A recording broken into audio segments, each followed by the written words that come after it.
Mes frères, mes sœurs du Mali et de la diaspora, Maliens, Maliennes, je m'adresse à vous aujourd'hui. Ce n'est pas pour vous assommer avec de grandes phrases vides et pompeuses. D'ailleurs, que valent-elles face au prix du sac de riz sur le marché qui peuvent-elles vraiment vous apporter face aux problèmes quotidiens que vous affrontez? Je connais vos difficultés, je sais vos souffrances. Je connais également vos espoirs et vos attentes. Au cours de ces derniers mois, je vous ai longuement écouté.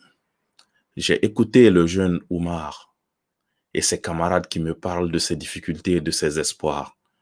J'ai écouté Mariama, une maman parmi tant d'autres, qui me parlait de ses craintes, mais aussi de ses envies pour l'avenir de ses enfants. J'ai écouté Ousmane, qui me parlait de son travail. J'ai écouté des jeunes, des mères, des chefs de famille, des petits commerçants, des paysans, des pêcheurs, des enseignants, des fonctionnaires, mais aussi nos anciens, ainsi que quelques membres de notre diaspora. J'ai pu longuement discuter avec nos soldats, qu'ils soient d'ailleurs sous-officiers ou simples hommes de rang.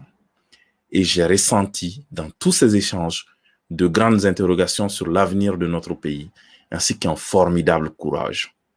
Car tous ceux et celles que j'ai rencontrés, malgré leurs difficultés, sont prêts, tout comme vous, à construire notre pays et à marcher sur le bon chemin.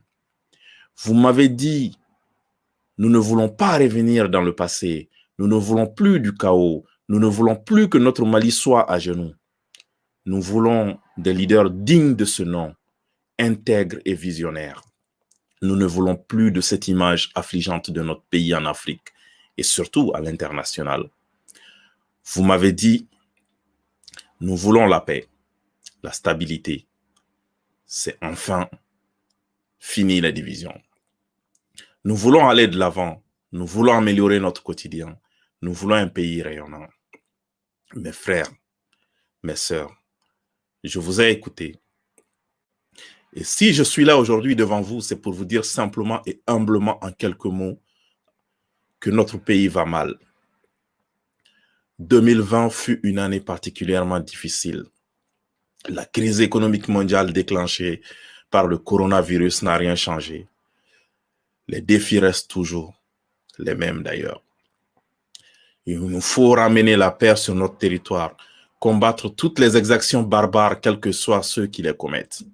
Il nous faut fortifier un état de droit et une justice indépendante, car c'est essentiel. Il nous faut lutter contre la corruption qui gangrène ce pays et pourrit la vie de milliers d'entre vous. Sur toute l'étendue de notre territoire, nous devons assurer une alimentation correcte à tous ceux qui sont dans le besoin, secourir nos déplacés, donner une éducation digne de ce nom et du travail à notre jeunesse. Nous devons remettre sur pied notre administration, développer notre système de santé, redorer l'image du pays à l'international. Hélas, je pourrais continuer longtemps cette triste liste, tant il y a des défis à relever. D'ailleurs, vous les connaissez tous aussi bien que moi. La tâche est titanesque. Pour réussir, nous devons affirmer une stratégie ambitieuse et pragmatique. Penser sur le long terme. Cela peut passer par des alliances nouvelles et des leaders nouveaux. Mais une chose est sûre, nous ne pouvons plus continuer de méthodes inopérantes ni de bricolage politicien. Vu l'urgence, nous n'avons plus le temps de palabrer sur des querelles d'arrière-garde. Vu l'urgence, il nous faut agir, avancer et régler les problèmes. Nous le pouvons tous ensemble, avec toutes les bonnes volontés. Nous le pouvons, loin des ragots et des bruits de couloir qui agitent le microcosme politique. Mes frères, mes sœurs, face aux ténèbres qui s'agitent, face aux facteurs de division, notre pays, notre Mali a besoin d'unité. Nous devons retrouver la force, le souffle et la générosité de tous ceux qui ont œuvré pour construire un Mali plus juste où les générations de demain vivront mieux que celles d'aujourd'hui. Nous avons des atouts et le premier de ces atouts, c'est vous, c'est toi, chers frères et sœurs. C'est votre envie d'aller de l'avant, c'est votre désir de vous cesser de vous confier des conflits qui ensanglantent nos villages. Vous ne voulez pas voir les forts opprimer les faibles. Vous ne voulez plus voir les gros et les grands jouir d'une impunité quasi totale, alors que les petits et les humbles triment et souffrent. Je vous souhaite donc à toutes et à tous une bonne année 2021. Puisse-t-elle être meilleure que l'an passé. Mais ne nous voilons pas la face, 2021 sera difficile. Mais si Dieu le veut, Inch'Allah, elle sera également porteuse d'espoir pour l'avenir. À ceux qui souffrent, à ceux qui pleurent un proche, à ceux qui sont dans la peine, j'exprime ma profonde compassion. À ceux qui espèrent, à ceux qui veulent faire grandir une nation sûre et prospère, je dis que vous me trouverez toujours à vos côtés pour construire notre Mali.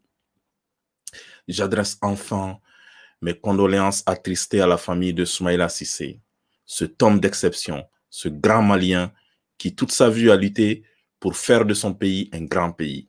Que la terre lui soit légère et que Dieu lui ouvre les portes de son paradis.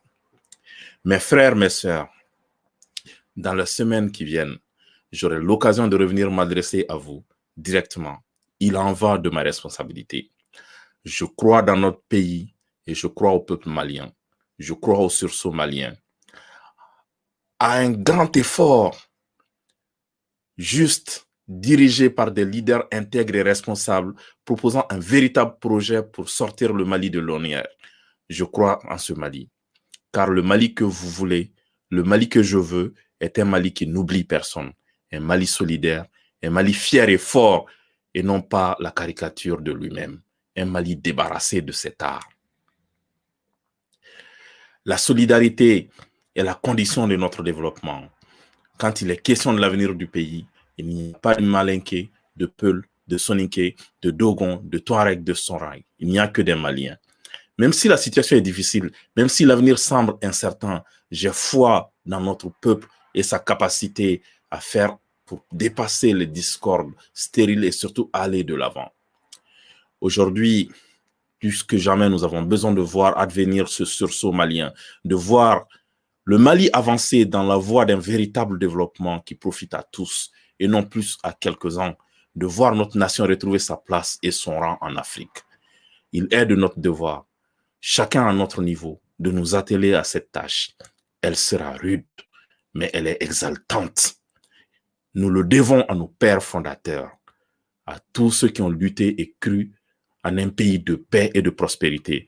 Nous le devons à tous nos frères et nos sœurs qui œuvrent sans relâche chaque jour que Dieu fait. Nous le devons à nos enfants. Cette jeunesse si bouillonnante d'idées et de projets qui veut pouvoir réaliser ses rêves. Mes frères, mes sœurs du Mali et de la diaspora, maliens, maliennes, en ces jours si difficiles, regardons vers l'avenir et restons vigilants. Retroussons nos manches et avançons ensemble, unis, forts et fiers vers la paix et la concorde. Courage et fierté, détermination et volonté, union et cohésion dans les moments cruciaux, telles sont les qualités de notre peuple. Telles sont vos qualités et permettez-moi d'y rendre une nouvelle fois hommage. Grâce à vos efforts, grâce aux efforts de tous, nous triompherons des difficultés. Comme d'ailleurs nous l'avons toujours fait et nous développerons notre Mali. C'est possible si nous le voulons. Il n'y a pas de fatalité. Ensemble, avec tous ceux qui veulent avancer, avec tous nos partenaires, nous parviendrons à sortir notre pays de l'abîme. Ensemble, nous stopperons les forces du chaos. Ensemble, nous créerons les conditions du sursaut malien. Et alors, le monde verra de quoi est capable un peuple rassemblé et uni vers un seul but, construire un nouveau Mali. Que Dieu protège le Mali, que Dieu vous protège. Bonne et heureuse année 2021.